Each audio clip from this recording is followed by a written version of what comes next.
Hello friend, welcome to your channel Gyan for exam. दोस्तों, आज की इस वीडियो में हम सब जानेंगे जो हमारी सीरीज चल रही थी आधुनिक भारत, जो भारतीय इतिहास में आधुनिक भारत का जो सीरीज चल रहा था उसको आज आगे बढ़ाते हुए ये आज हमारा तीसरा पार्ट थर्ड मास्टर वीडियो होगी। इससे पहले दो और मास्टर वीडियो आई है, जो लोग आप नहीं देखे हैं वह जा कर के घटना चक्र हिस्ट्री का प्लेलिस्ट में जाकर चेक करेंगे, वहाँ पर आपको पहले के दो पार्ट मिल जाएंगे। और यह आज तीसरा पार्ट और आखिरी पार्ट होगा जहाँ पर हम लोग आधुनिक भारत को पूरा कंप्लीट करेंगे। तो साथ बने रहेंगे अंत तक और सभी प्रश्न को ध्यानपूर्वक सुनते चलेंगे, समझते चलेंगे। और एक एक नंबर आपके लिए बहुत ही महत्वपूर्ण होने वाली है, तो इसलिए आप बिना लापरवाही के इसे ध्यान से सुनते चलेंगे। तो शुरू करते हैं। आधुनिक भारत के इतिहास में आज का चैप्टर है हमारा किसान आंदोलन एवं किसान सभा। किसान आंदोलन और किसान सभा से संबंधित सभी प्रश्न को हम लोग जानेंगे। तो शुरू करते हैं। पहला प्रश्न है यहाँ जो जितने भी प्रश्न हैं वह है वन लाइनर में, और वन लाइनर में ही हम लोग सभी प्रश्न को हल करेंगे। तो शुरू करते हैं। पहला पॉइंट है, भारतवर्ष का सर्वप्रथम किसान आंदोलन था बिजौलिया आंदोलन। इंद्र नारायण द्विवेदी, गौरी शंकर मिश्र, जवाहरलाल नेहरू एवं मदन मोहन मालवीय में से फरवरी 1918 में स्थापित यूपी किसान सभा की स्थापना से संबद्ध नहीं था जवाहरलाल नेहरू। नाई धोबी बंद सामाजिक बाइकॉट का एक स्वरूप था जो 1919 में किसानों द्वारा प्रतापगढ़ जिले में चलाया गया था।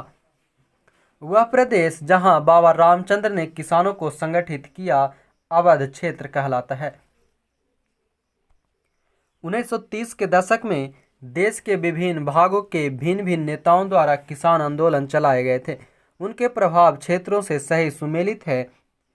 सहजानंद सरस्वती बिहार से, खुदाई खिदमतगार NWFP स्वामी रामानंद हैदराबाद से और अब्दुल हमीद खां दक्षिणी असम से। 1930 के दशक में किसान सभा आंदोलन में से सक्रिय रूप से जुड़े थे स्वामी सहजानंद। अवध के एक आंदोलन का मुख्य उद्देश्य था लगान का नगद में परिवर्तन। अखिल भारतीय किसान सभा के प्रथम सत्र की अध्यक्षता की स्वामी सहजानंद सरस्वती ने। वह जगह जहां अखिल भारतीय किसान सभा का पहला अधिवेशन हुआ था 1930 ईस्वी में लखनऊ में। अखिल भारतीय किसान सभा के संस्थापक अध्यक्ष थे स्वामी सहजानंद सरस्वती। स्वामी सहजानंद का संबंध था बिहार के किसान आंदोलनों के साथ। स्वामी सहजानंद सरस्वती ने भूमि और जलमार्ग के राष्ट्रीयकरण की मांग के साथ भारतीय संयुक्त किसान का गठन किया, उनकी मृत्यु से ठीक पहले। राजेंद्र प्रसाद, सियरदास, मोतीलाल नेहरू तथा भगत सिंह में से बिहार में किसान आंदोलन से जुड़े थे राजेंद्र प्रसाद। सही सुमेलित है। बारदोली सत्याग्रह, सरदार वल्लभ भाई पटेल, भारतीय किसान विद्यालय, NG रंगा, बंगाल प्रजा पार्टी, फजलुल हक, बकास्ट संघर्ष, स्वामी श्रद्धानंद सरस्वती। आगे,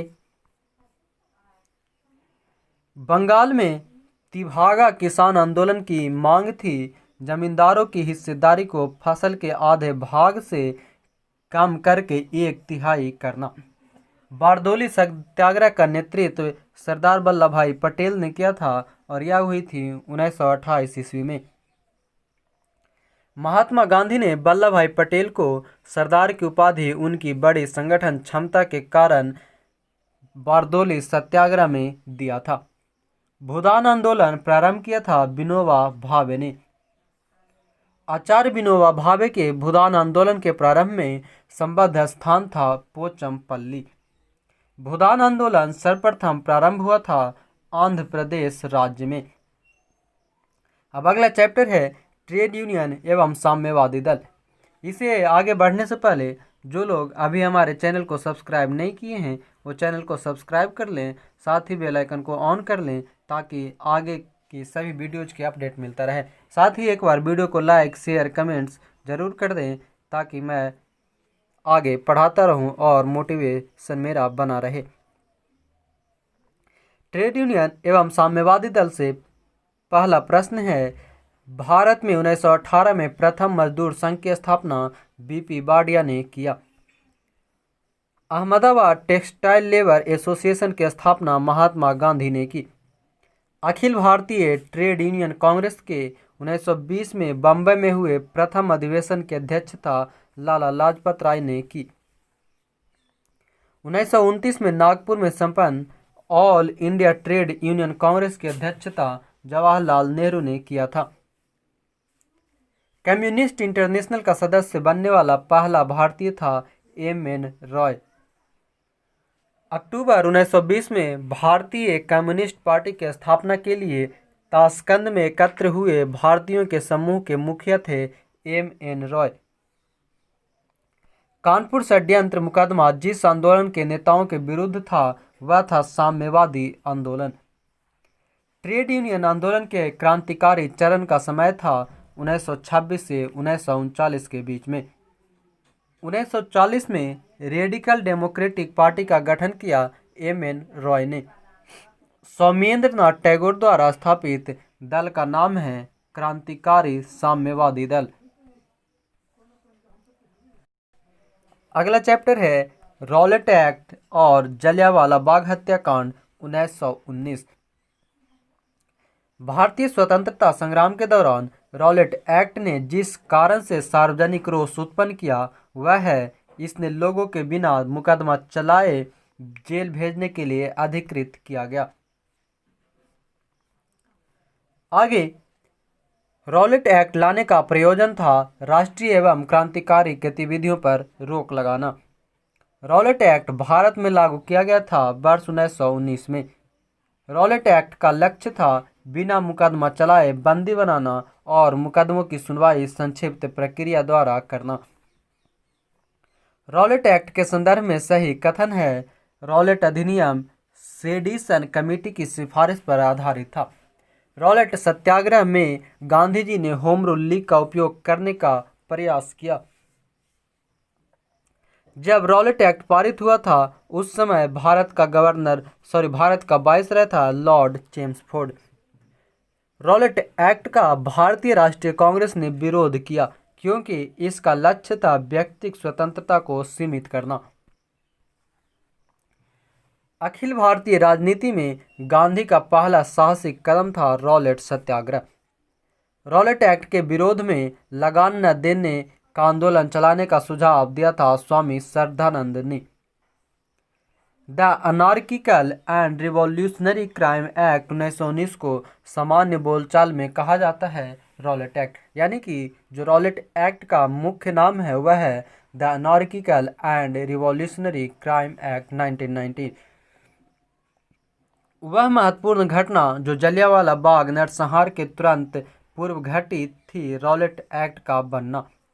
जलियांवाला बाग हत्याकांड हुआ 13 अप्रैल 1919 को। जलियांवाला बाग कत्लेआम हुआ था अमृतसर में। काफ़ी संख्या में लोग अमृतसर के जलियांवाला बाग में 13 अप्रैल 1919 को एकत्रित हुए थे, जिनमें डॉक्टर सैफुद्दीन किचलू और डॉक्टर सत्यपाल की गिरफ्तारी के विरोध में लोग जमा हुए थे। 30 मई 1919 को अपना अलंकरण भारत सरकार को लौटाने वाले व्यक्ति थे रविन्द्रनाथ टैगोर।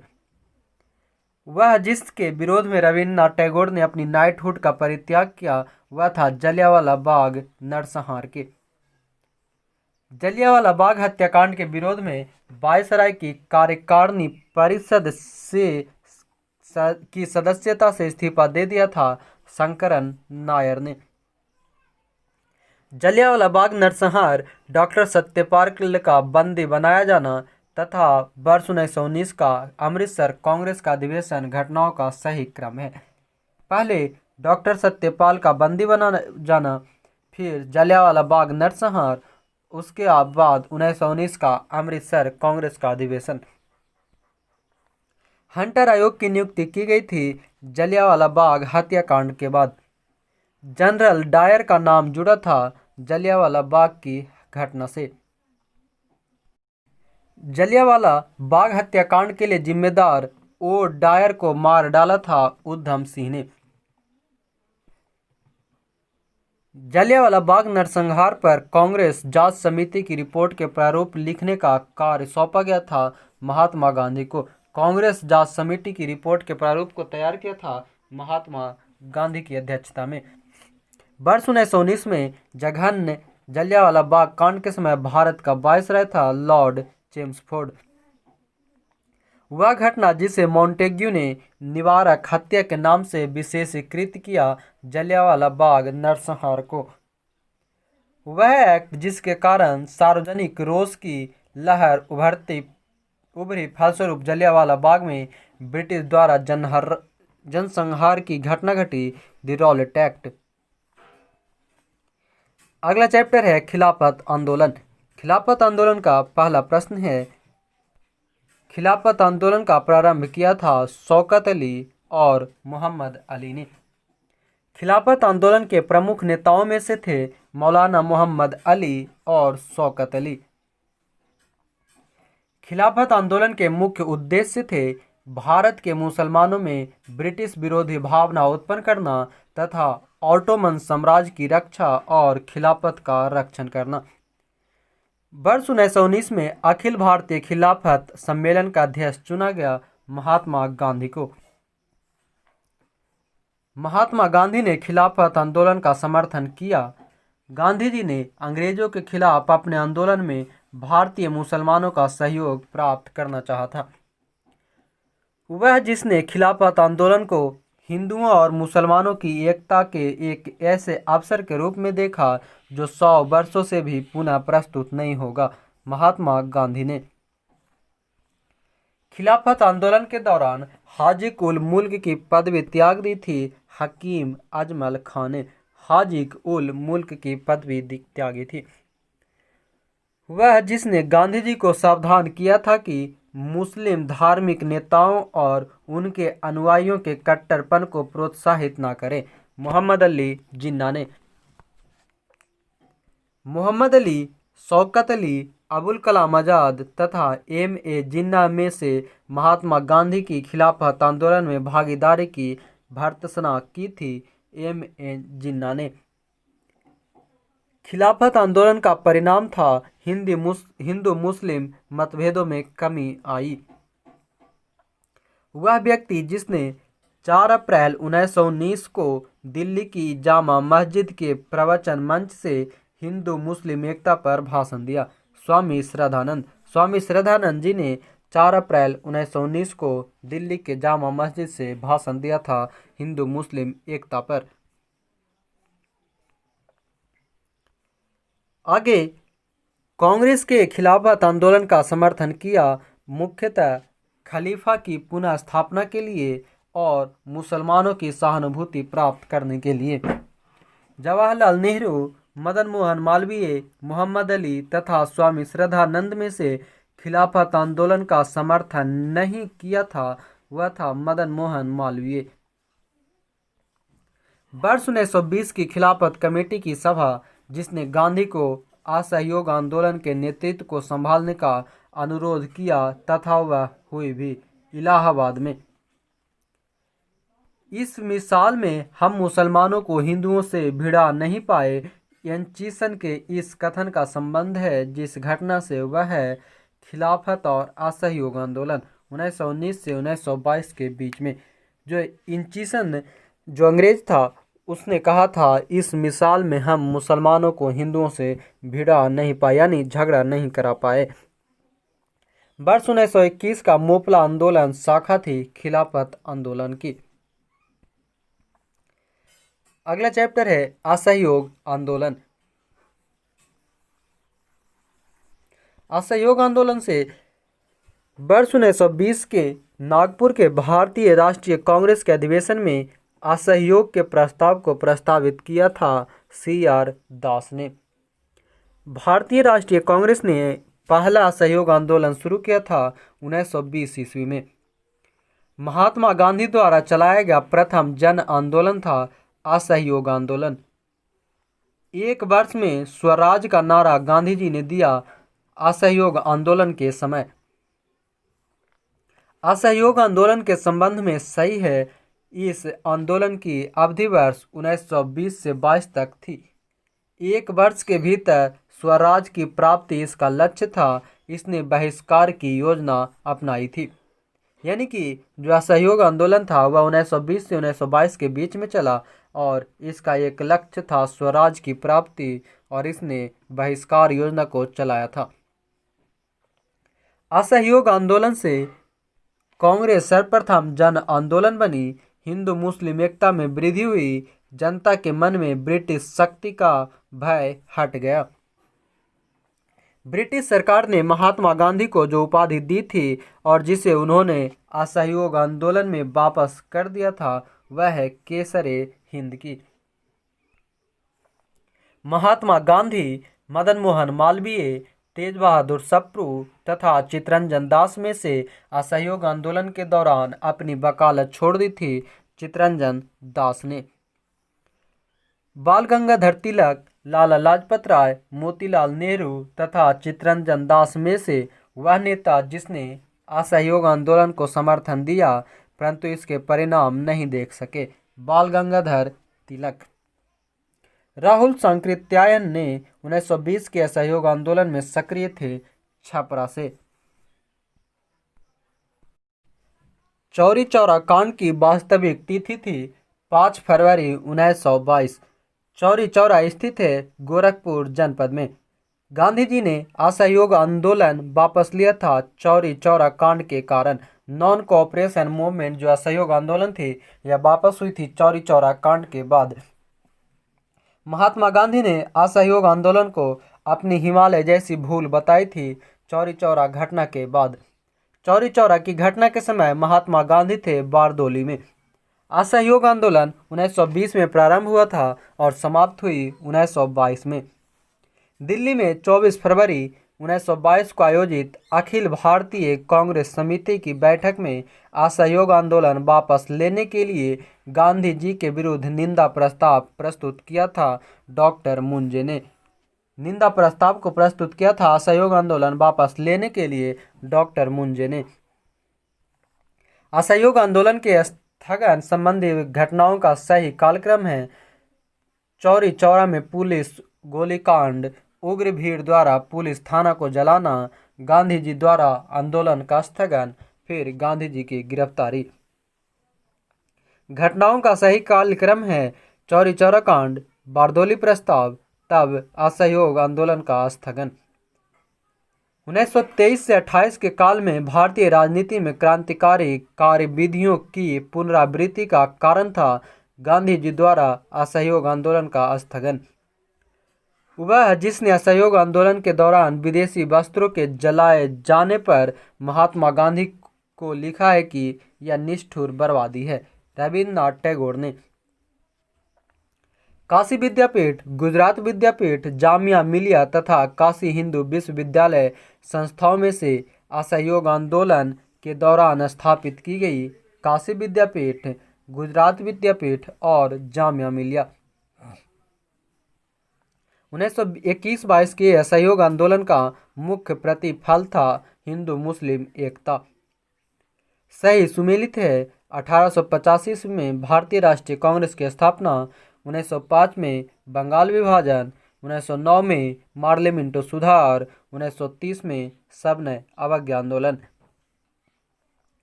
31 दिसंबर 1929 को भारतीय राष्ट्रीय कांग्रेस का लाहौर अधिवेशन, 23 मार्च 1931 को भगत सिंह, सुखदेव और राजगुरु को फांसी, 1 अगस्त 1920 को असहयोग आंदोलन का आरंभ, अप्रैल 1919 रॉलेट सत्याग्रह। कथन ए, महात्मा गांधी द्वारा 1922 में असहयोग आंदोलन स्थगित कर दिया गया। कारण आर है, इस स्थगन का सीआर दास एवं मोतीलाल नेहरू द्वारा विरोध किया गया। ए और आर दोनों सही है और आर ए की सही व्याख्या नहीं है। अगला चैप्टर है स्वराज पार्टी का गठन 1923। भारत में स्वराज पार्टी की स्थापना जिन कारणों से की गई थी वह है गांधी जी द्वारा असहयोग आंदोलन वापस लेना, काउंसिलों में प्रवेश कर उन्हें काम न करने देकर 1919 के भारत शासन अधिनियम का उच्छेदन करना। स्वराज पार्टी की जो स्थापना हुई थी यह 1923 ईस्वी में हुई थी। स्वराज पार्टी का निर्माण करने के लिए कांग्रेस के अध्यक्ष पद से त्यागपत्र दिया था CR दास ने। स्वराज पार्टी का गठन असहयोग आंदोलन की असफलता के बाद हुआ। मोतीलाल नेहरू और CR दास द्वारा वर्ष 1923 में गठित पार्टी का नाम था स्वराज पार्टी। मोतीलाल नेहरू स्वराज दल के नेता थे। श्रीनिवास अयंगर, चित्तरंजन दास, विठल भाई पटेल तथा C राजगोपालाचारी में से दल में नहीं था C राजगोपालाचारी। मोतीलाल नेहरू, CR दास, NC केलकर तथा राजेंद्र प्रसाद में से एक स्वराज पार्टी से संबंधित नहीं थे। राजेंद्र प्रसाद देश बंधु के नाम से प्रसिद्ध है। चित्तरंजन दास स्वराज आम जनता के लिए होना चाहिए, केवल वर्गों के लिए नहीं के प्रसिद्ध सूत्र की घोषणा की CR दास ने। कांग्रेसी नेताओं द्वारा मॉन्टेग्यू चेम्सफोर्ड रिपोर्ट की निंदा करने पर कई नरमपंथियों ने पार्टी को छोड़कर गठन किया था इंडियन लिबरल फेडरेशन पार्टी का। इंडियन लिबरल फेडरेशन पार्टी का गठन किया गया मॉन्टेग्यू चेम्सफोर्ड रिपोर्ट की निंदा के बाद। 16 दिसंबर 1922 को इंडिपेंडेंट पार्टी बनाने का निर्णय लिया था मदन मोहन मालवीय तथा मोतीलाल नेहरू ने। सेंट्रल लेजिस्लेटिव असेंबली का प्रथम भारतीय अध्यक्ष था विठल भाई जे पटेल। वे राष्ट्रीय नेता जो 1925 में सेंट्रल लेजिस्लेटिव असेंबली के अध्यक्ष निर्वाचित हुए थे, विठल भाई पटेल।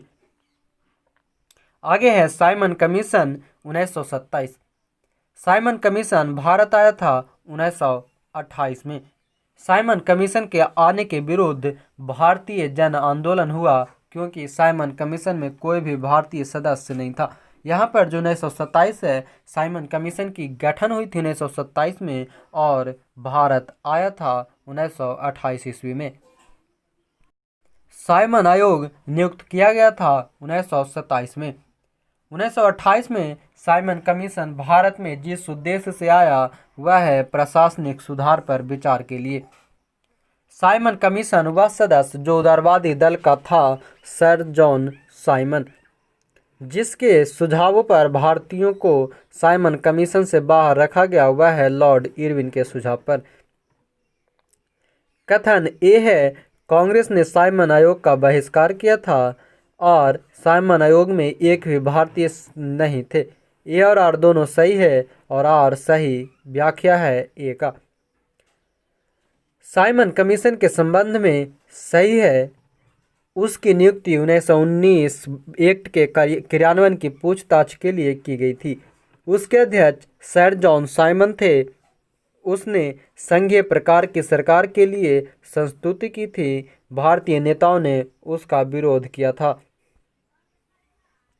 साइमन कमीशन की सिफारिशों के संदर्भ में सही है। इसने प्रांतों में द्वैत शासन को उत्तरदायी सरकार द्वारा प्रतिस्थापित करने की संस्तुति की। लाला लाजपत राय घायल हुए थे साइमन कमीशन के विरोध में हुए लाठीचार्ज में। पंजाब केसरी की उपाधि दी थी लाला लाजपत राय को। अभिकथन ए है 1928 में लाहौर में लाला लाजपत राय के नेतृत्व में साइमन कमीशन का विरोध आयोजित किया गया था। कारण आर है साइमन कमीशन में एक भी भारतीय शामिल नहीं थे। ए और आर दोनों सही है और ए सही व्याख्या है आर का। नेहरू रिपोर्ट तैयार किया था ML नेहरू ने, मोतीलाल नेहरू ने। राजगोपालाचारी और सरदार पटेल, पंडित जवाहरलाल नेहरू और गोविंद वल्लभ पंत, सर तेज बहादुर सप्रू और जयकर तथा जवाहरलाल नेहरू और जगजीवन राम में से सर्वप्रथम भारत के लिए औपनिवेशिक गणराज्य की मांग की थी तेज बहादुर सप्रू और जयकर ने। यानी कि भारत के लिए औपनिवेशिक स्वराज की मांग रखी थी बहादुर सप्रू ने और जयकर ने। भारतीय स्वतंत्रता आंदोलन के काल के संदर्भ में नेहरू रिपोर्ट में अनुशंसा की गई थी। अल्पसंख्यकों हेतु आरक्षित स्थानों के लिए संयुक्त निर्वाचन क्षेत्र, संविधान में भारतीयों के लिए मौलिक अधिकारों का प्रावधान। वर्ष 1928 में इंडिपेंडेंस फॉर इंडिया लीग के गठन से संबंध है। जवाहरलाल नेहरू और सुभाष चंद्र बोस। आगे नेहरू रिपोर्ट। मोतीलाल नेहरू मोतीलाल नेहरू की अध्यक्षता में एक कमेटी द्वारा तैयार किया गया था और इसका विषय था भारत में संवैधानिक व्यवस्था। मुस्लिम लीग के जिस अधिवेशन में मोहम्मद अली जिन्ना ने अपना 14 सूत्रीय प्रस्ताव रखा था वह 1929 में दिल्ली में मुस्लिम लीग के अधिवेशन में। कांग्रेस दल की उग्र शाखा ने, जिसके एक प्रमुख नेता जवाहरलाल नेहरू थे, इंडिपेंडेंस फॉर इंडिया लीग की स्थापना की। वह लीग स्थापित हुई थी नेहरू रिपोर्ट के विरोध में। जो इंडिपेंडेंस फॉर इंडिया लीग हुई थी वह जारी किया गया था नेहरू रिपोर्ट के विरोध में, और नेहरू रिपोर्ट को जारी किया था मोतीलाल नेहरू ने। अगला चैप्टर है कांग्रेस का लाहौर अधिवेशन, पूर्ण स्वराज प्रस्ताव 1929। भारतीय स्वतंत्रता संग्राम के दौरान प्रस्तावित किया कि स्वराज को सभी प्रकार के विदेशी नियंत्रण से मुक्त संपूर्ण स्वतंत्रता के रूप में परिभाषित किया जाए। मौलाना हसरत मोहानी ने 1921 के अहमदाबाद अधिवेशन में संपूर्ण स्वराज को कांग्रेस का लक्ष्य मानने का प्रस्ताव रखा। हसरत मोहानी ने। कांग्रेस ने पहली बार भारत की स्वतंत्रता का प्रस्ताव पारित किया था 1929 में। पूर्ण स्वराज का प्रस्ताव लाहौर कांग्रेस में पारित किया गया वर्ष 1929 में। भारतीय राष्ट्रीय कांग्रेस का हुआ अधिवेशन जिसमें पूर्ण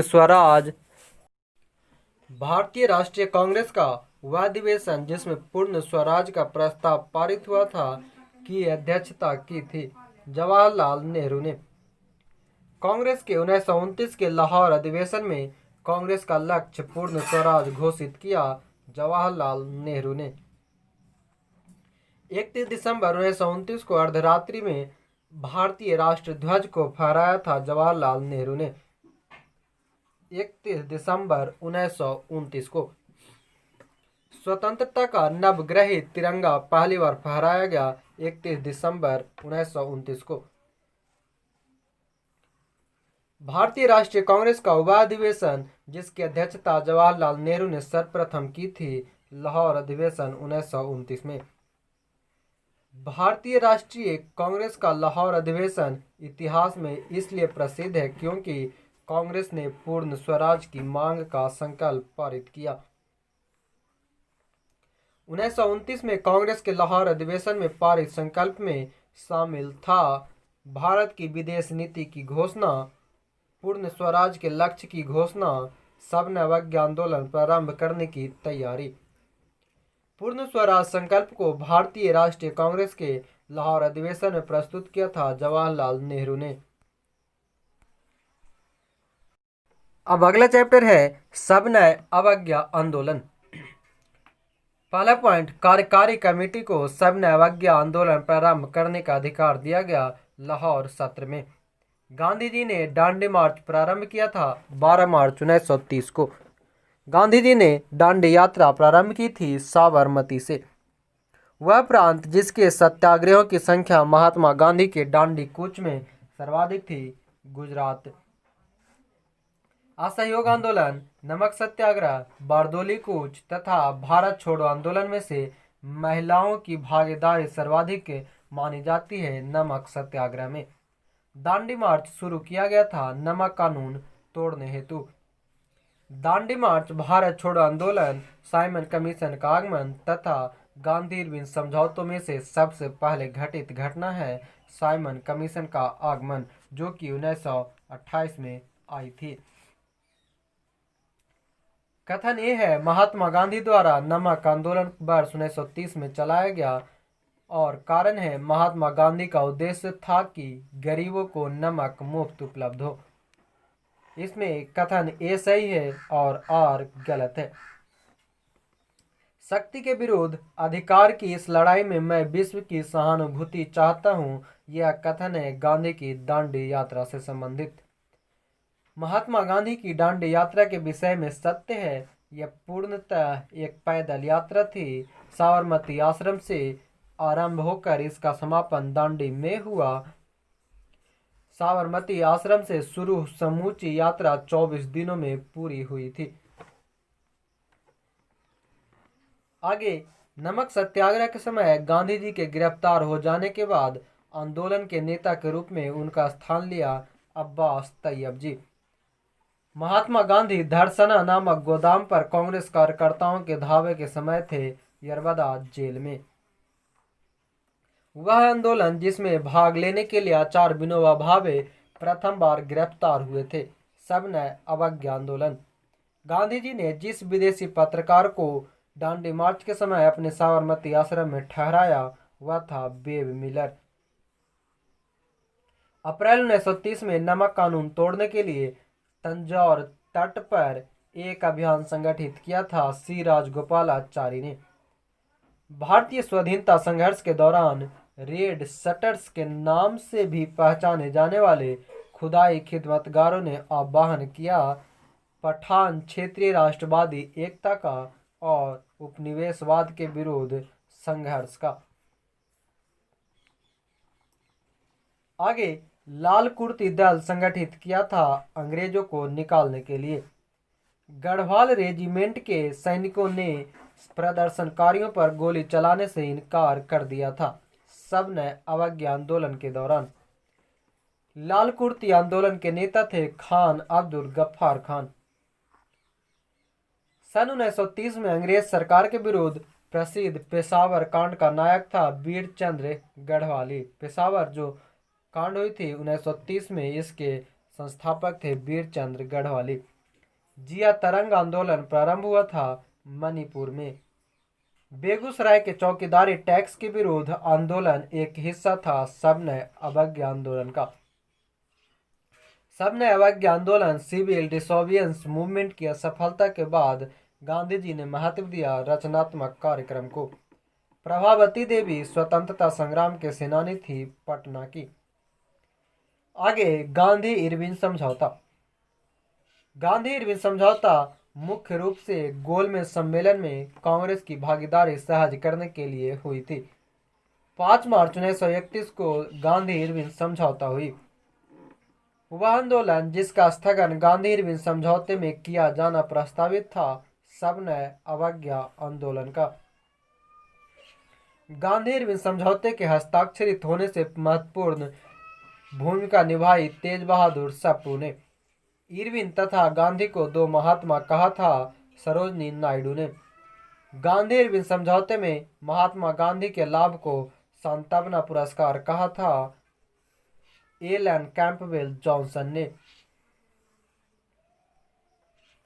आगे है कांग्रेस का कराची अधिवेशन 1931।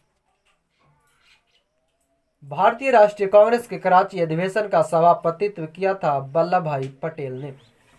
1931 में भारतीय राष्ट्रीय कांग्रेस के कराची अधिवेशन के लिए जिसकी अध्यक्षता सरदार पटेल कर रहे थे, मूल अधिकारों तथा आर्थिक कार्यक्रम पर संकल्प प्रारूपित किया था पंडित जवाहरलाल नेहरू ने। भारतीय राष्ट्रीय कांग्रेस के कराची अधिवेशन 1931 को महात्मा गांधी की लोकप्रियता और सम्मान की प्रकाष्ठा माना था एस.सी. बोस ने, सुभाष चंद्र बोस ने। भारतीय स्वाधीनता संघर्ष में संबंधित घटनाओं का सही क्रम है गांधी इरविन समझौता, भगत सिंह को फांसी, भारतीय राष्ट्रीय कांग्रेस का कराची अधिवेशन, द्वितीय गोलमेज सम्मेलन। भारतीय राष्ट्रीय आंदोलन से संबंधित घटनाओं का सही क्रम है गांधी इरविन समझौता, तब राजगुरु को फांसी, तब भारतीय राष्ट्रीय कांग्रेस का कराची अधिवेशन। भारतीय स्वाधीनता संग्राम से संबंधित घटनाओं का सही क्रम गांधी इरविन समझौता, भगत सिंह को फांसी, भारतीय राष्ट्रीय कांग्रेस का कराची अधिवेशन, पूना समझौता। अगला है गोलमेज सम्मेलन। गोलमेज सम्मेलन में वह भारतीय नेता जिसने लंदन में प्रथम गोलमेज कॉन्फ्रेंस में भाग लिया था। प्रथम गोलमेज सम्मेलन जो लंदन में हुई थी उसमें शामिल थे मोहम्मद अली। प्रथम गोलमेज सम्मेलन के बारे में सही है, यह 1930 में आयोजित हुई थी। इसे साइमन आयोग की रिपोर्ट पर चर्चा करनी थी। इसका आयोजन लंदन में हुआ था। लंदन में संपन्न हुए गोलमेज सम्मेलन में भारतीय ईसाइयों का प्रतिनिधित्व किया था केटी पॉल ने। द्वितीय गोलमेज सम्मेलन में भाग लिया महात्मा गांधी, सरोजिनी नायडू, मदन मोहन मालवीय। द्वितीय गोलमेज सम्मेलन में कांग्रेस का प्रतिनिधित्व किया था महात्मा गांधी ने। कथन ए है, जवाहरलाल नेहरू ने दूसरे गोलमेज सम्मेलन 1932 में भारतीय राष्ट्रीय कांग्रेस का प्रतिनिधित्व किया। गांधी इरविन समझौता 1931 में भारतीय राष्ट्रीय कांग्रेस का दूसरा गोलमेज सम्मेलन 1931 में भाग लेना अंतर्निहित था। एक गलत है किंतु आर सही है। महात्मा गांधी जब द्वितीय गोलमेज सम्मेलन में भाग लेने लंदन गए थे तो ठहरे थे किंग्सले हॉल में। द्वितीय गोलमेज सम्मेलन में कांग्रेस के एक प्रतिनिधि के रूप में भाग लेने के लिए महात्मा गांधी बंबई से लंदन एस राजपूताना जहाज से गए थे। महात्मा गांधी दिसंबर 1931 में खाली हाथ भारत लौटे थे लंदन से। द्वितीय गोलमेज सम्मेलन जिस प्रश्न पर असफल रहा वह था सांप्रदायिक प्रतिनिधित्व। उस भारतीय का नाम जिसने तीनों गोलमेज सम्मेलनों में भाग लिया था बी.आर. अम्बेडकर।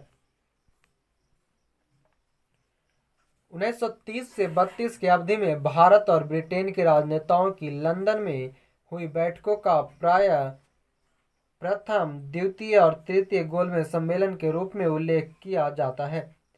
उनका उसी रूप में उल्लेख गलत होगा क्योंकि ये तीन अलग अलग सम्मेलन नहीं थे, अपितु यह एक ही सम्मेलन की अवस्था थी जो 3 सत्रों में संपन्न हुई थी। गोलमेज सम्मेलन जो 1932 में हुआ था तीसरा। सही कथन है, प्रथम गोलमेज सम्मेलन में डॉक्टर अंबेडकर ने दलित वर्ग के लिए अलग निर्वाचन मंडल की मांग रखी। पूना पैक्ट में स्थानीय निकायों तथा सिविल सेवाओं में दलित वर्गों के प्रतिनिधित्व के लिए विशेष उपबंध रखे। तृतीय गोलमेज सम्मेलन में भारतीय राष्ट्रीय कांग्रेस ने भाग नहीं लिया था। अगला चैप्टर है सांप्रदायिक पंचाट एवं पूना पैक्ट। पूना पैक्ट जो हुआ था 1932 में। सांप्रदायिक अधिनिर्णय या पंचाट घोषित किया था रैमजे मैकडोनाल्ड ने। अगस्त 1932 के रैमजे मैकडोनाल्ड के सांप्रदायिक पंचाट के द्वारा पहली बार एक पृथक निर्वाचन समूह बनाया गया अछूतों के लिए। मैकडोनाल्ड के सांप्रदायिक पंचाट ने पृथक चुनाव क्षेत्र एवं आरक्षित सीट आवंटित की थी मुसलमान, सिख तथा अनुसूचित जातियों के लिए। जो कम्युनल अवार्ड था इसने अलग क्षेत्र बनाया था मुसलमान, सिख और अनुसूचित जाति के लिए। महात्मा गांधी ने अपना पहला आमरण अनशन प्रारंभ किया था कम्युनल अवार्ड के समय। 1932 में महात्मा गांधी ने मरण पर्यंत उपवास प्रधानता इसलिए किया कि रैमजे मैकडोनाल्ड ने सांप्रदायिक अधिनिर्णय की घोषणा की थी। सांप्रदायिक अवार्ड एवं पूना पैक्ट में दलित वर्ग के लिए सीट थी। सांप्रदायिक अवार्ड के लिए 71 और पूना पैक्ट के लिए 147। पूना समझौते का उद्देश्य था दलित वर्ग को प्रतिनिधित्व देना। कथन ए है, पूना पैक्ट में कम्युनल अवार्ड के उद्देश्य को धाराशाही कर दिया। उसके माध्यम से संसद एवं विधानसभाओं में अनुसूचित जातियों एवं अनुसूचित जनजातियों के सीट आरक्षण का मार्ग प्रशस्त हो गया। यहाँ कथन ए और आर दोनों सही है और ए की सही व्याख्या है। बी.आर. अम्बेडकर व गांधी जी के बीच एक समझौता हुआ था जो कहलाता है पूना समझौता। पूना पैक्ट पर हस्ताक्षर किए गए थे सांप्रदायिक अधिनिर्णय के विरुद्ध गांधी जी के आमरण अनशन के बाद पूना समझौता 24 सितंबर 1932 को हस्ताक्षरित हुआ। इस समझौते पर गांधी जी के समर्थकों एवं अंबेडकर ने हस्ताक्षर किए थे। गांधी जी ने इस हस्ताक्षर नहीं किए। सांप्रदायिक अधिनिर्णय की घोषणा के पश्चात संपादित किया गया पूना समझौता। B.R. अम्बेडकर, मदन मोहन मालवीय, सी राजगोपालाचारी तथा M.K. गांधी में से 1932 के ऐतिहासिक पुणे समझौते पर हस्ताक्षर किए थे। B.R. अम्बेडकर, मदन मोहन मालवीय और सी राजगोपालाचारी। 1932 में पूना पैक्ट के बाद हरिजन सेवक संघ की स्थापना हुई थी और उसके अध्यक्ष थे Ghanshyam Das Birla. All India untouchability league, बाद में जिसका नाम बदलकर हरिजन सेवक संघ हुआ, इसके प्रथम अध्यक्ष थे G.D. बिरला, घनश्याम दास बिरला। अखिल भारतीय हरिजन संघ की स्थापना की थी महात्मा गांधी ने। दलित वर्गों का संघ स्थापित किया था डॉक्टर B.R. अम्बेडकर द्वारा। महात्मा गांधी क्षणिक भूत की भांति धूल उठाते हैं लेकिन स्तर नहीं, यह कथन है B.R. अम्बेडकर का। आगे है Congress Samajwadi party 1934। Congress socialist party की पहली बैठक पटना में हुई 1934 में। M.N. रॉय, गणेश शंकर विद्यार्थी, पटम तान्नू पिल्लई तथा आचार्य नरेंद्र देव में से कांग्रेस समाजवादी दल का प्रमुख नेता आचार्य नरेंद्र देव थे। वर्ष 1934 में पटना में अखिल भारतीय कांग्रेस समाजवादी पार्टी का संयोजक था जयप्रकाश नारायण। जब 1934 में कांग्रेस समाजवादी पार्टी का गठन किया गया था जयप्रकाश नारायण एवं आचार्य नरेंद्र देव द्वारा। बिहार सोशलिस्ट पार्टी के संस्थापक थे जयप्रकाश नारायण। लोकनायक के नाम से जयप्रकाश नारायण जाने जाते हैं। जयप्रकाश दिवस मनाया जाता है अप्रैल 1946 में। श्री नरसिंह नारायण थे समाजवादी। सही कथन है 1936 में हस्ताक्षरित बम्बई मैनिफेस्टो प्रत्यक्ष रूप से समाजवादी आदर्शों के प्रतिपादन का विरोधी था। इसको समस्त भारत से बृहत व्यापारिक समुदाय का सहयोग मिला था। आगे है चैप्टर प्रांतीय चुनाव और मंत्रिमंडल का गठन 1937। 1937 में संपन्न विधानसभा चुनाव में इंडियन नेशनल कांग्रेस को पूर्ण बहुमत नहीं मिला था। पंजाब में प्रांतीय सरकारों का गठन किया गया था 1935 के अधिनियम के तहत।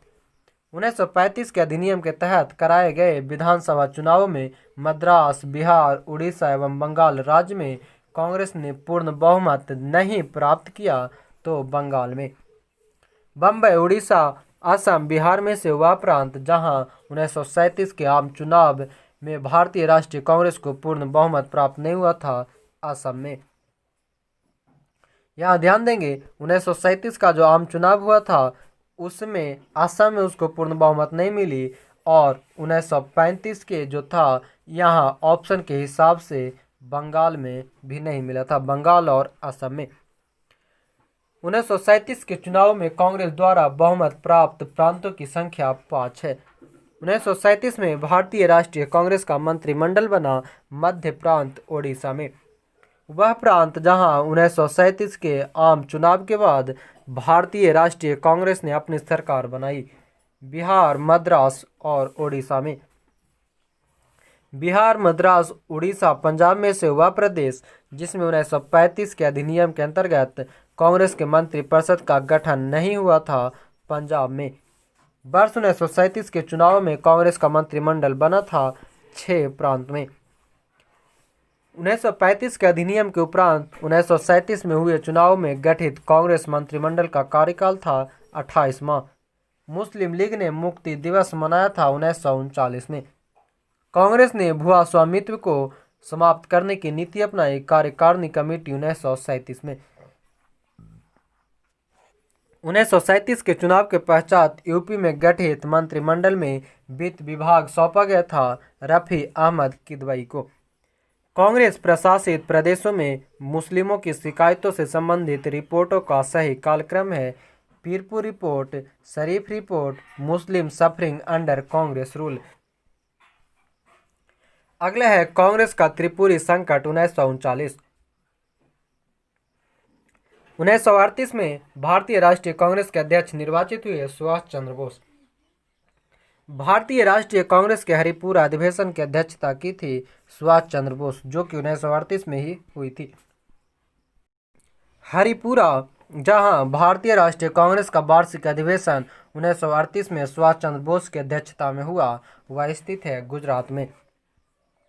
भारतीय राष्ट्रीय कांग्रेस के त्रिपुरी सम्मेलन में वर्ष 1939 में सुभाष चंद्र बोस को कांग्रेस का अध्यक्ष चुना गया था और यह त्रिपुरी है, जबलपुर, मध्य प्रदेश में। सुभाष चंद्र बोस दूसरी बार अध्यक्ष चुने गए त्रिपुरी अधिवेशन, जो कि 1939 में हुई थी। भारतीय राष्ट्रीय कांग्रेस का वह अधिवेशन जिसमें कांग्रेस अध्यक्ष के चुनाव में सुभाष चंद्र बोस ने पट्टाभी सीतारामैया को पराजित किया था। त्रिपुरी अधिवेशन 1939 में। सुभाष चंद्र बोस के त्यागपत्र के बाद भारतीय राष्ट्रीय कांग्रेस के अध्यक्ष हुए राजेंद्र प्रसाद। कांग्रेस के त्रिपुरी अधिवेशन के पश्चात सुभाष चंद्र बोस और दक्षिणपंथी का समस्त झगड़ा जिस प्रश्न पर केंद्रित हो गया, वह था कांग्रेस कार्यकारी समिति का गठन। वह भारतीय राष्ट्रवादी नेता जिसने जर्मनी और ब्रिटेन के बीच युद्ध को ऐसे ईश्वर प्रदत्त अवसर के रूप में देखा जिसमें भारतीयों को उस स्थिति को अपने हित में लाभ उठाने का मौका मिलता, सुभाष चंद्र बोस ने। अगला है देसी रियासतें। 1927 की बटलर कमेटी का उद्देश्य था भारत सरकार तथा देसी रियासतों के राज्य संबंधों को सुधारना। All India State People's Conference का गठन हुआ 1927 में। 1939 में भारत प्रजामंडल All India States People's Conference के अध्यक्ष थे जवाहरलाल नेहरू। वह भारतीय संघ में राजवाड़ों का विलय अधिकाधिक हुआ 1947 में। राज्यों का विलयीकरण जिसके नेतृत्व में हुआ, वे थे सरदार पटेल। अन्य राजवाड़ों के भारत में विलय के बाद भी जिन 3 राज्यों ने भारत में शामिल होना विलंबित किया, वह है जूनागढ़, हैदराबाद, जम्मू कश्मीर। जम्मू एवं कश्मीर भारत का अभिन्न अंग बना 26 अक्टूबर 1947 को।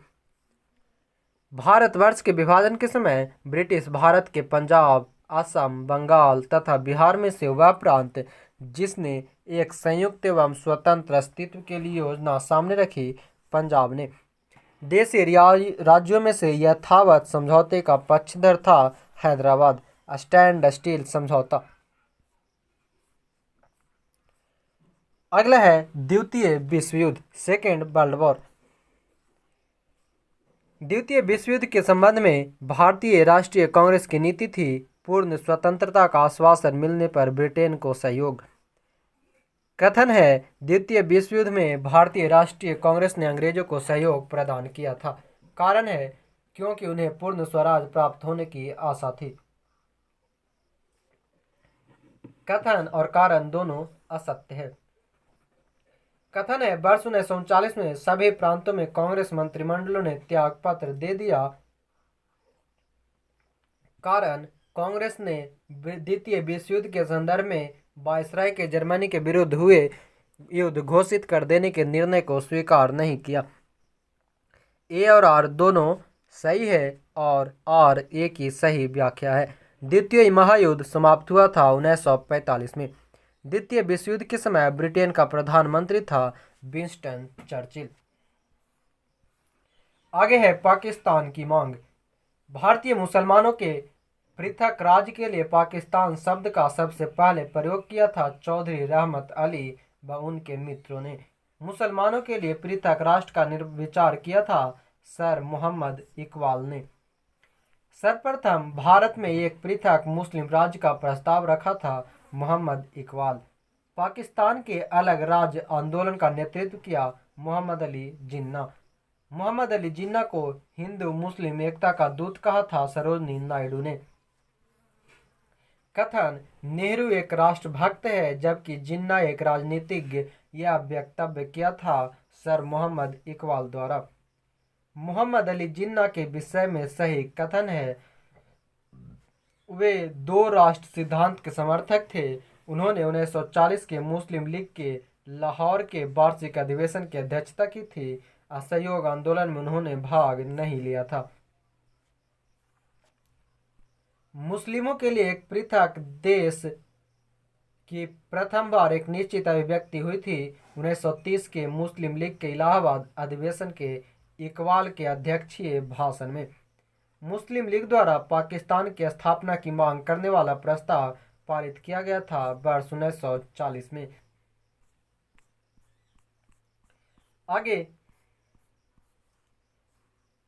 वर्ष 1940 में मुस्लिम लीग के अधिवेशन में पाकिस्तान के सृजन का प्रस्ताव रखा था खली कुज्जमा ने। मुस्लिम लीग का वार्षिक अधिवेशन, जिसमें जिन्ना के दो राष्ट्र के सिद्धांत को मान्यता दी गई थी, हुआ था लाहौर में। मुस्लिम लीग ने भारत के विभाजन की मांग का प्रस्ताव अपने अधिवेशन में किया था लाहौर में। वह तिथि जब मुस्लिम लीग ने पाकिस्तान दिवस मनाया था 23 मार्च 1943 को। मुस्लिम लीग के लाहौर अधिवेशन 1940 की अध्यक्षता की थी मोहम्मद अली जिन्ना ने। अगला चैप्टर है व्यक्तिगत सत्याग्रह 1940। व्यक्तिगत सत्याग्रह में विनोबा भावे को प्रथम सत्याग्रही चुना गया था, जबकि दूसरा पंडित जवाहरलाल नेहरू को। सर्वोदय शब्द का प्रयोग सर्वप्रथम किया था महात्मा गांधी ने। आगे क्रिप्स मिशन 1942। भारत में क्रिप्स मिशन आया 1942 में। ब्रितानिया सरकार के प्रस्तावों की प्रारूप घोषणा जो सर स्टैमफोर्ड क्रिप्स लाए थे में सम्मिलित थे। भारत को एक डोमिनियन स्थिति दी जानी चाहिए। सब प्रांतों और राज्यों को मिलाकर एक भारतीय संघ होना चाहिए। कोई भी प्रांत या भारतीय राज्य भारतीय संघ के बाहर रहने का निर्णय ले सकता है। भारत का संविधान भारत की जनता द्वारा निर्मित किया जाए। आगे 1942 के क्रिप्स मिशन का एक महत्वपूर्ण पहलू था द्वितीय विश्व युद्ध के उपरांत के तुरंत पश्चात भारत संघ की स्थापना करना और उसे डोमिनियन पद का प्रदान करना। युद्ध समाप्त होने पर डोमिनियन दर्जा संविधान सदन द्वारा निर्मित संविधान मान्य कोई भी सूबा भारतीय संघ से बाहर रह सकता था। क्रिप्स मिशन के संबंध में सही है। वह जिनकी दृष्टि में क्रिप्स प्रस्ताव एक टूटते हुए बैंक के नाम पर एक उत्तर दिनांकी चेक यानी post dated cheque upon a crashing bank था, महात्मा गांधी की। वह प्रधानमंत्री जिसने भारत में क्रिप्स मिशन भेजा, विंस्टन चर्चिल। क्रिप्स मिशन के साथ कांग्रेस के आधिकारिक वार्ताकार थे पंडित जवाहरलाल नेहरू एवं मौलाना आजाद। गांधी जी के आंदोलनों को राजनैतिक फिरौती कहा, लॉर्ड लिनलिथगो ने।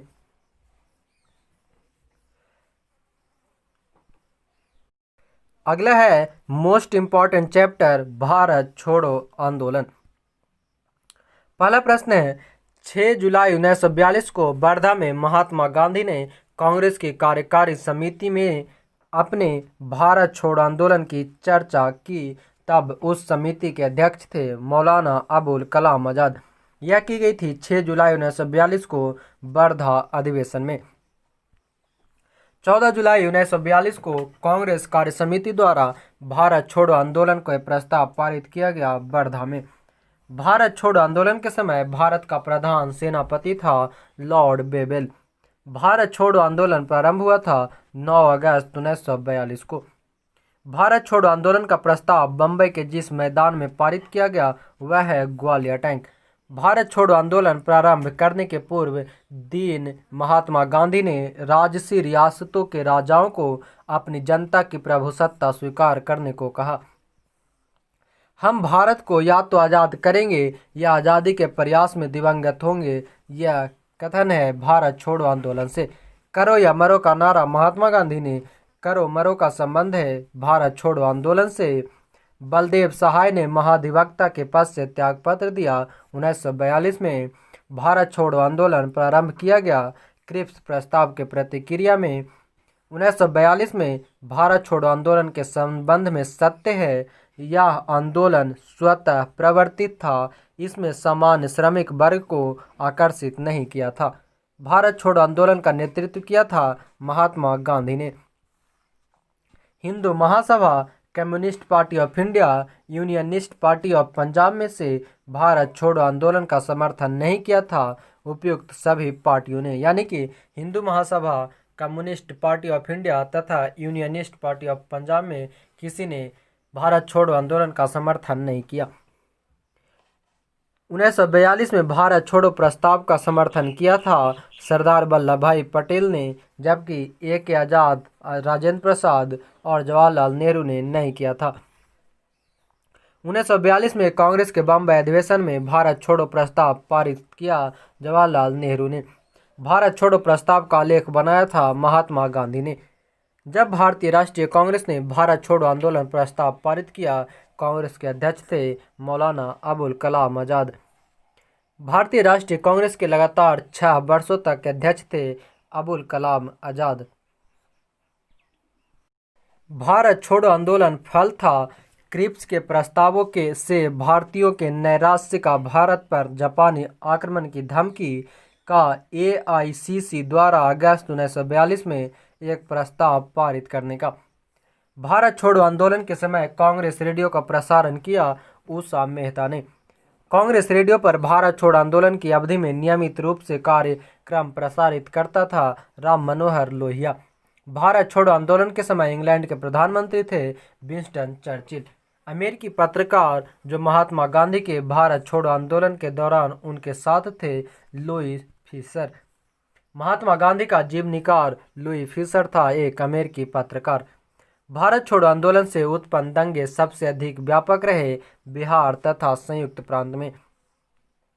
कथन ए है, लॉर्ड लिनलिथगो ने 1942 के अगस्त आंदोलन को सिपाही विद्रोह के बाद सर्वाधिक गंभीर विद्रोह कहा था।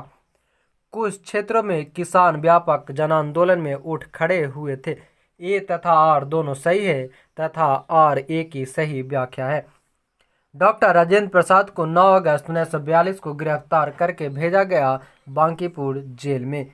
भारत छोड़ो आंदोलन के संदर्भ में महात्मा गांधी को बंदी बनाया गया बम्बई में। भारत छोड़ो प्रस्ताव पारित होने के बाद गांधी जी को कैद किया गया था आगा खां पैलेस में। 9 अगस्त 1942 को जिन दो नेताओं को गिरफ्तार किया गया वह थे शिव कुमार और रामानंद। शिव कुमार और रामानंद को हजारीबाग में 9 अगस्त 1942 को गिरफ्तार किया गया।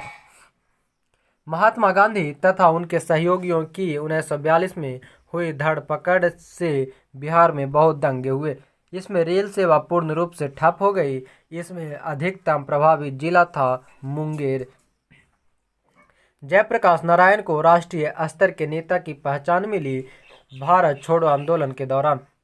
भारत छोड़ो आंदोलन के दौरान जेल से फरार होकर भूमिगत गतिविधियों को संगठित किया था जवाहरलाल नेहरू ने। 7 दिसंबर 1942 को योगेंद्र शुक्ल लाए गए पटना में। श्री जगत नारायण लाल की पत्नी का नाम है श्रीमती राम प्यारी। कथन ए है, भारत छोड़ो आंदोलन से लोगों को जागृत करने और साहस दिलाने में सफलता मिली। करो या मरो का नारा लोगों के मन में प्रवेश कर गया। ए और आर दोनों सही है तथा आर ए का सही स्पष्टीकरण है। आगे कथन ए, राष्ट्रीय स्वयंसेवक संघ 1942 में भारत छोड़ो आंदोलन से पृथक रहा। इसका विचार था कि इस आंदोलन से भारत की स्वतंत्रता में देर होगी। कथन ए सत्य है परंतु आर असत्य है। कथन ए है, भारत छोड़ो आंदोलन के परिणाम स्वरूप अंग्रेज और मुसलमान कांग्रेस के प्रति समान घृणा के कारण एक दूसरे के नज़दीक आ गए और जिन्ना ने ब्रिटिश सरकार के पक्के सहयोगी की तरह कार्य किया और मुसलमानों को 1942 के कांग्रेस आंदोलन में से दूर रहने के लिए कहा। ए और आर दोनों सही है, आर ए की सही स्पष्टीकरण भी है। स्वतंत्रता संग्राम के दौरान जिस आंदोलन में अरुणा आसफ अली भूमिगत क्रियाकलाप की प्रमुख महिला संगठन थी भारत छोड़ो आंदोलन में। आंदोलन जिसके साथ तरुणा आसफ अली जुड़ी थी भारत छोड़ो आंदोलन। भारत छोड़ो आंदोलन में समानांतर सरकारों की स्थापना की गई थी बलिया और सतारा में। कथन ए भारत छोड़ो आंदोलन भारतीय राष्ट्रीय आंदोलन की पराकाष्ठा थी। भारत छोड़ो आंदोलन के पश्चात शक्ति हस्तांतरण की प्रक्रिया की खोज समय का तगाजा था। ए तथा और दोनों सही है तथा और ए की सही व्याख्या है। आगे है भारत छोड़ो आंदोलन के उपरांत सी राजगोपालाचारी ने द वे आउट नामक पैम्फलेट जारी किया। ब्रिटिश भारत तथा भारतीय राज्यों के प्रतिनिधियों को मिलाकर एक युद्ध सलाहकार परिषद की स्थापना केंद्रीय कार्यकारी परिषद का इस प्रकार पुनर्गठन की गवर्नर जनरल तथा कमांडर इन चीफ के अतिरिक्त अन्य सभी सदस्य भारतीय नेता हो केंद्रीय तथा प्रांतीय विधानमंडल के 1945 के अंत में नए चुनाव कराए जाए तथा संविधान का निर्माण करने वाले निकाय को यथासंभव शीघ्र घोषित किया जाए। संवैधानिक गतिरोध का हल में से एक प्रस्ताव इस पम्पलेट में था। संवैधानिक गतिरोध का हल। अगला चैप्टर है सुभाष चंद्र बोस और आज़ाद हिंद फौज। नेताजी सुभाष चंद्र बोस का जन्म हुआ था कटक में। सुभाष चंद्र बोस ने फॉरवर्ड ब्लॉक की स्थापना की थी 1939 ईस्वी में।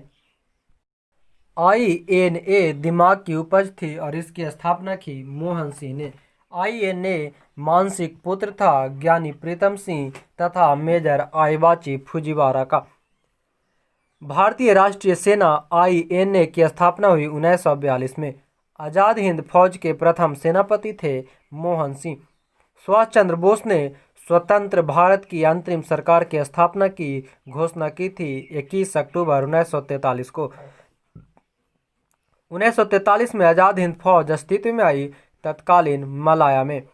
सुभाष चंद्र बोस को इंडियन नेशनल आर्मी के गठन में सक्रिय सहयोग दिया था रास बिहारी बोस ने। आज़ाद हिंद फौज का प्रधान कार्यालय स्थित था रंगून में। तुम मुझे खून दो मैं तुम्हें आज़ादी दूंगा कथन है सुभाष चंद्र बोस का।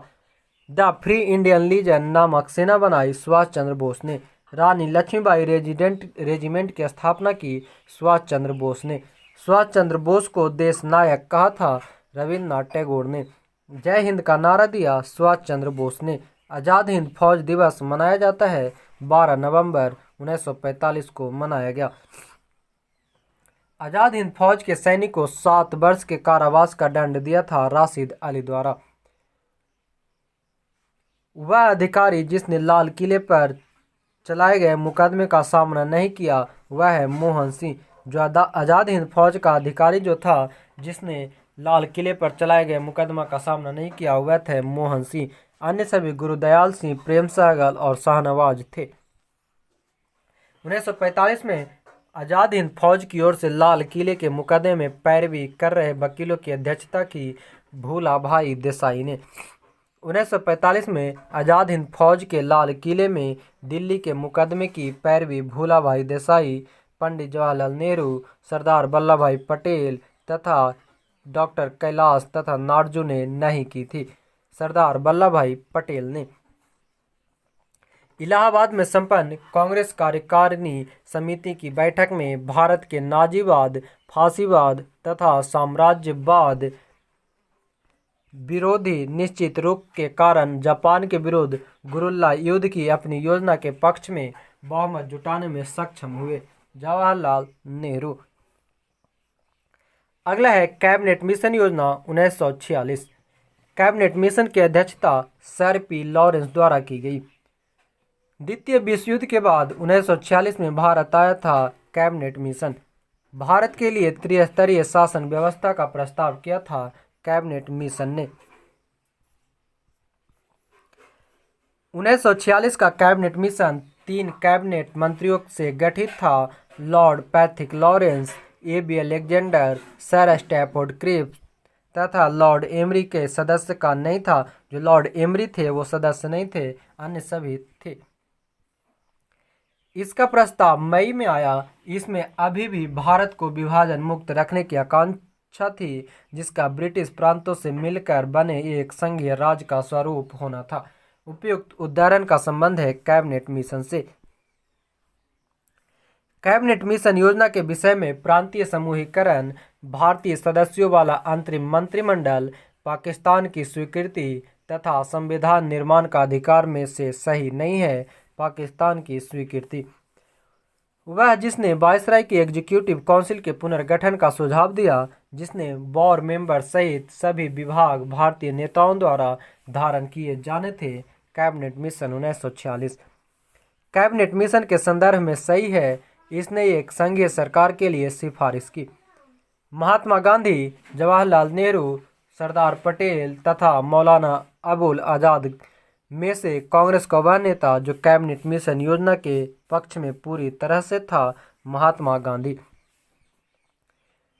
वह कांग्रेस अध्यक्ष जिसमें क्रिप्स मिशन व लॉर्ड बैबल दोनों से बर्ताव की, अबुल कलाम आज़ाद।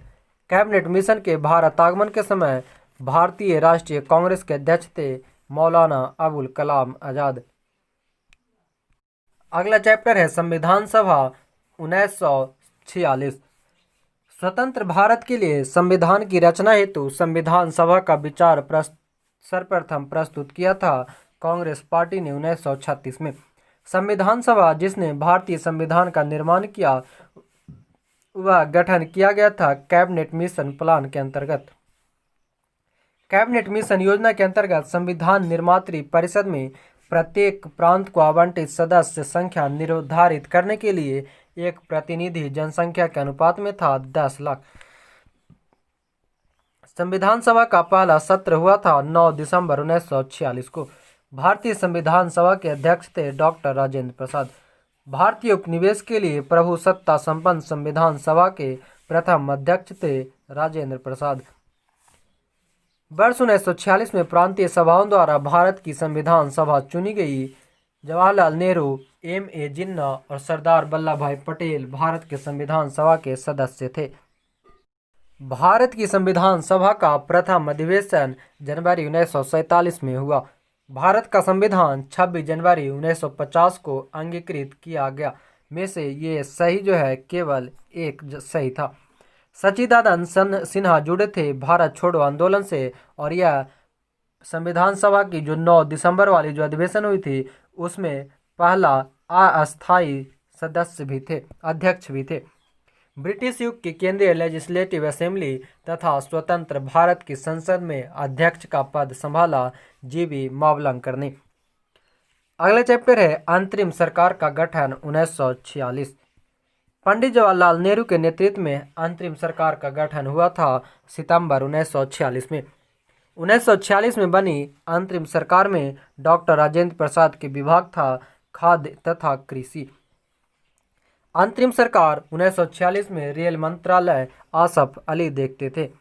जब 1946 में भारतीय मुस्लिम लीग को अंतरिम सरकार में सम्मिलित किया गया, तब लियाकत अली खां को जो विभाग दिया गया था वह था वित्त। जवाहरलाल नेहरू, बलदेव सिंह, अली जहीर तथा B.R. अम्बेडकर में से अंतरिम सरकार के सदस्य नहीं थे B.R. अम्बेडकर। जवाहरलाल नेहरू, लियाकत अली, अबुल कलाम आज़ाद तथा डॉक्टर राजेंद्र प्रसाद में से 2 सितंबर 1946 को अंतरिम सरकार में मंत्री नहीं थे अबुल कलाम आज़ाद। 1946 के चुनाव के पश्चात मुस्लिम लीग ने अपनी सरकार बनाई बंगाल में।